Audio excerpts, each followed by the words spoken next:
ብሩክ በሚያሳዝን ሁኔታ ብቻውን ተመልሶ መጣ። ምሳሌ ሊያሳክማት ሄዶ ምሳሌ ምን ገጥሟት ይሆን? በጣም አዝነዋል። ቅድስቴ እንግዲህ ያየችውን ነገር ማመን አቃታት። ምሳሌስ እያለች እሪ እያለች ትገኛለች፣ ኤርፖርት ላይ ማለት ነው። ዳጣዬም እንደዛው ሊቀበሉት ሄደው ግን እነሱ ባዶ እጁን ነው የመጣው።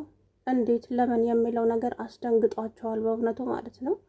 ብሩክ የእውነት ምሳሌ የሆነ ነገር ከሆነች በጣም ያሳዝናል። እንደዛ ለፍቶ ቤቱንም መኪናውንም ንብረቱንም ለሷ ብሎ ሸጦ ካልተረፈች በጣም ነው የሚያሳዝነው። እና እንግዲህ ብሩክ በጣም አዝኖ አገር ቅሮ ነው የተመለሰው። ይሄ ደግሞ ለዚች ለመሀሌት ትልቅ የምስራች ነው። ይሄንን ነበር ስትፈልግ የነበረው።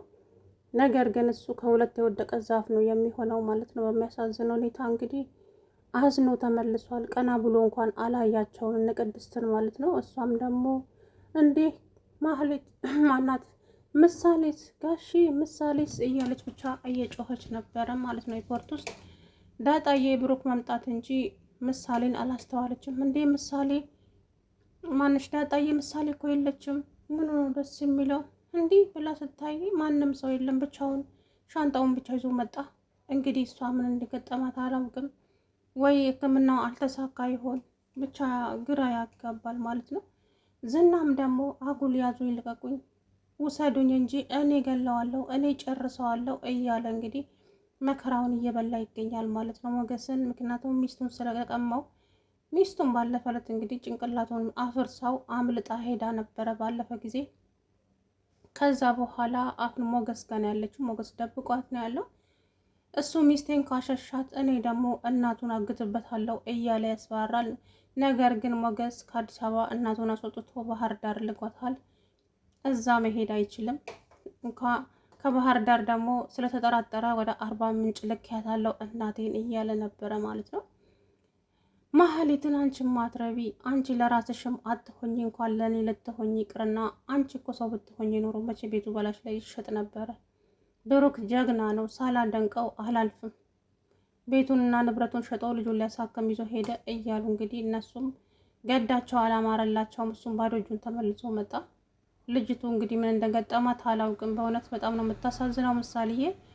እንግዲህ ቅድስት የእውነት በጣም ነው ያሳዘነችኝ እኔ ምስኪን። እሷ በደስታ እንግዲህ ቅድስትን ምሳሌዬ ልትቀበል ኤርፖርት ድረስ ሄዳ፣ ነገር ግን እሱ ባዶ እጁን ሲመጣ ክው ብላ የደነገጠችው። ምሳሌስ ምሳሌስ እያለች እንግዲህ እያለቀሰች ነበር ኤርፖርት ውስጥ ማለት ነው። እንግዲህ ምሳሌዬ እንጃ ምን እንደገጠማት አላውቅም። እንደዚህ ሆናለች ለማለትም ይከብዳል። ግን ብሩክ እጁን ብቻ ነው የሚያራግበው፣ ምንም መናገር እንኳ አልቻለም ማለት ነው። እንትና ደግሞ እቺ ማናት ሉላ፣ ሞገስ እባክህን ይሄ ሰውዬ ከያዘ ቅርጫ ያደርግሃል፣ ስለዚህ ተደብቀን እንቀመጥ ወይም ደግሞ ከዚህ ሌላ ቦታ ሄደን እንቀይር እንጂ እሱ የሆነ ነገር ያደርግሃል፣ እባክህን ሞገስ ተው እያለች እንግዲህ ትለምነዋለች። እሱ ደግሞ ምንም አያመጣም ባክሽ አትፍሪ፣ ምን አባቱ ሊያመጣ ነው፣ እኔ እንዶ አልፈራም እያለ እንግዲህ በልበ ሙሉነት እየተናገረ ይገኛል ማለት ነው ሞገስ። እሷም ደግሞ ተው አይሆንም ባክህን፣ ከዚህ ቦታን ቀይርና ሌላ ቤት እንሂድ፣ እኔ ፈርቻለሁ፣ ከያዘ ግን ምንም አያደርግም፣ ያው የላከውን ሰውዬ ድባቅ መጥቻለሁ፣ እስኪ ምን እንደሚያመጣ አያለሁ። አንቺ እኮ የኔ ፍቅረኛ ነሽ እንጂ የእሱ አይደለሽም፣ ደግሞ በግድ እንዳገባሽ አትዘንጊ እንጂ በግድ አይደለ እንዴ ከኔ ነጥቆ ለራሱ ያደረገሽ? አንቺ ትፈልጊዋለሽ እንዴ? በፍጹም እኔ በሁኔም በህልሜም አስቤ የማላውቀው ሰው ቢኖር ዝናን ነው። ግን ምን ላድርግ፣ በጉልበት በአንተ ስለመጣብኝ ብቻ እሺ ብዬ ተገድጄ ሄድኩኝ እንጂ እኔ አንተን ጠልቼ ወይም ደግሞ ሀብታይቼ አልነበረም እያለች እንግዲህ የነገረችው ቅድስትዬ እንግዲህ እጇን እያራገበች ኤርፖርት ውስጥ ጩኸቷን ቀጥላለች ማለት ነው። እውነት በጣም ነው የሚያሳዝነው። እሱም በጣም ደንግጠዋል፣ በጣም አዝኗል። ነገር ግን ሞገስ ማነው ብሩክ እየመጣ ነው፣ አንቺ እንቅልፍሽን ትተኛለሽ አይደለም? ምን አይነት ሴት ነሽ አንቺ ጋድሚያ፣ ተነሽ እንጂ ኤርፖርት ሂጂ፣ ምን ላድርጊው እንደሚል አላውቅም። ከዛ በኋላ ተኝቻለሁ፣ እሱ ባይገላውም እኔ ሄጄ እገላዋለሁ እያለች እንግዲህ ዛቻዋን ቀጥላለች ወይዘሮ መሀሌት። እሷም እንደዚሁ ብር እንዳለች በራ ልትቀር ነው መሰለኝ። በጣም ነው የሚያሳዝነው በእውነቱ። እኔ እንጃ፣ እኔ ማለት ምሳሌ አሳዝናኛለች። መሞት የለባትም። በእርግጥም ምሳሌ ከሞተች በጣም ነው የሚያስጠላው። እንግዲህ ወይ ከድራማው በቃ ብሎ ላይ ወጣት ይሆን ብቻ አላቅም። ግን ደግሞ እሷን ሊያሳክም ሄዶ ባዶ እጁን ሲመለስ በጣም ነው የሚያስፈራውም የሚያጠራጥረውም። እንግዲህ ምሳሌዬ አብረው አልመጣችም በሚያሳዝን ሁኔታ። እኔ እንጃ እሱም በጣም አዝኗል። ከዛ በኋላ ቅድስት ምሳሌስ እንዴ ምሳሌስ እያለች እንግዲህ ድምጿን እንትን ብላ ለቅቅ አድርጋ እየጮኸች ነበረ ማለት ነው። ነገር ግን መሀሌት ቀድማ ሄዳ እኔ እዛ ጋር የሆነ ታስደረጋት ብቻ አላቅም፣ የሆነ ነገር አድርጋት ይሆን እኔ ብሩክ ሕክምናው አልተሳካላትም መሰለኝ ብቻ ጥሏት መጥቷል። ሰላም ውድና የተከበራችሁ የቻናል ቤተሰቦች እንዴት ናችሁ? ደህና ናቸው ወይ? አለሁ ደህና ነኝ።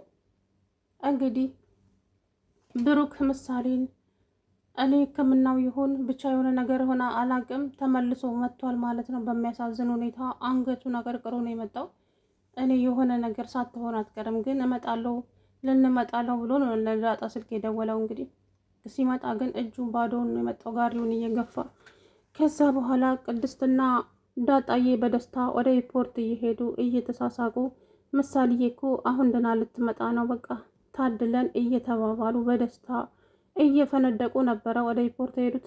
ነገር ግን እዛ ሲደርሱ እንግዲህ ምንም ነገር አላገኙም ያለ ብሩክ በስተቀር። እሷ ደግሞ እንዲህ ምሳሌስ እንደዚህማ መሆን የለበትም ጋሼ ምሳሌስ እያለች እየጮኸች ትገኛለች ማለት ነው።